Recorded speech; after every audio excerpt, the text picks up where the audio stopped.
Hi, this is the channel where we dive into the most creepiest events ever happened. Welcome to the world of cringe, the world of mysteries that make your skin crawl, and the kind of stories you won't forget anytime soon. Okay, let's start our episode. Did you know that there's a tiny, windswept island off the coast of Scotland where three men just disappeared?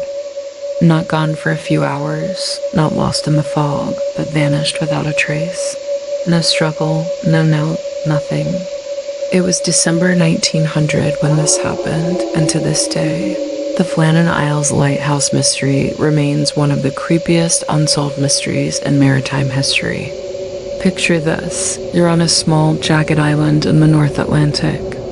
The wind is relentless, the waves are smashing against the cliffs, and snow and mist swirl around like ghosts. That's where the three lighthouse keepers, James Duckett, Thomas Marshall, and Donald MacArthur, lived and worked. Their job was simple in theory: keep the light burning to guide ships safely past the dangerous rocks. But in reality, it was grueling, isolated, and, let's be honest, incredibly lonely.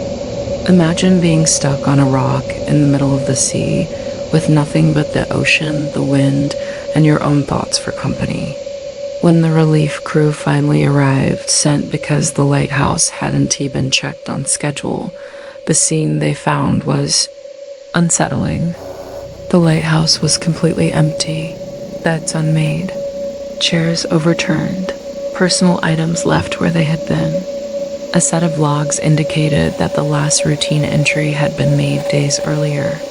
No signs of a struggle, no indication of a fight, and no clue where the men went. It was like they had just evaporated into thin air.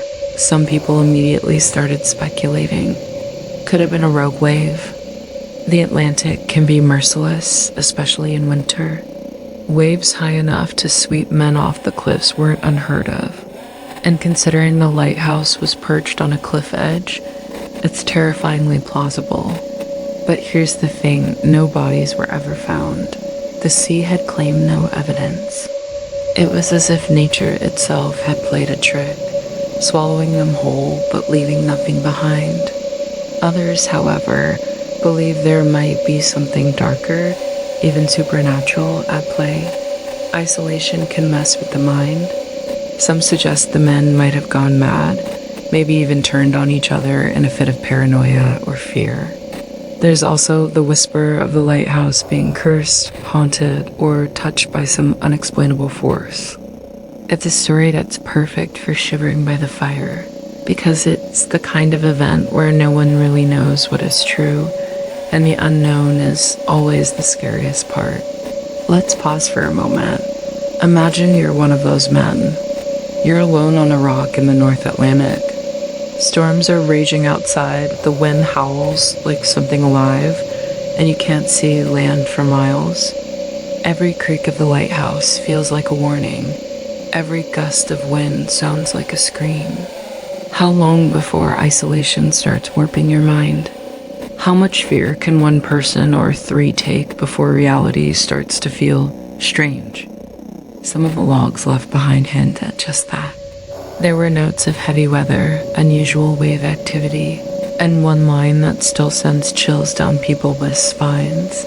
MacArthur had written that it seemed like the sea was angry, higher than ever, battering the lighthouse with all its might.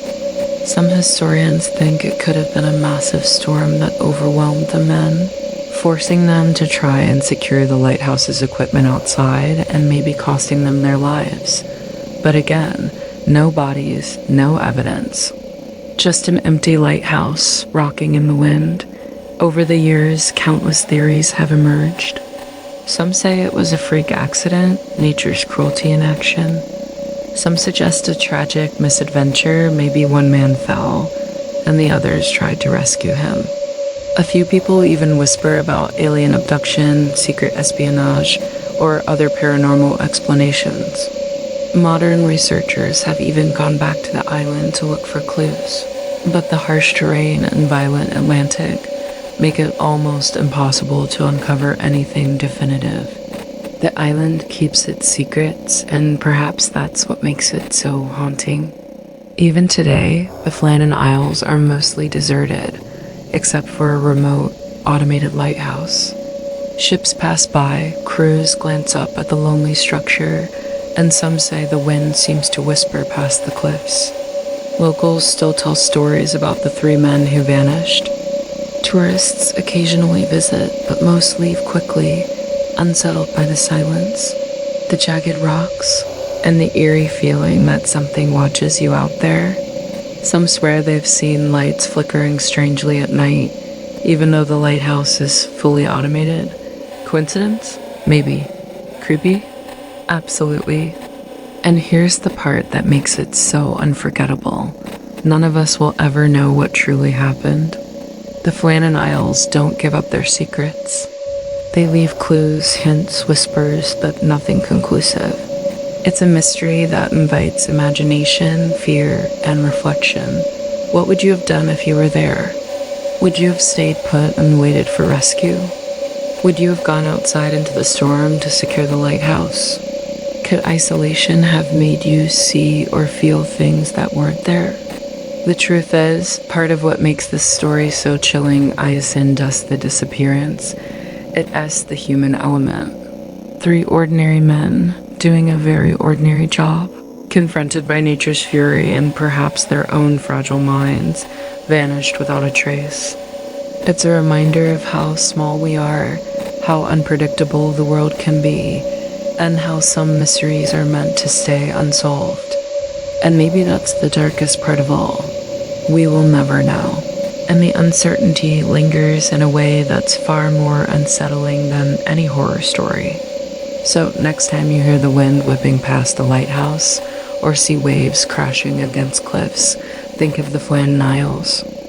Think of Duckett, Marshall, and MacArthur. Think of the unanswered questions, the empty beds, the silent lighthouse, and the cold Atlantic that holds its secrets tight.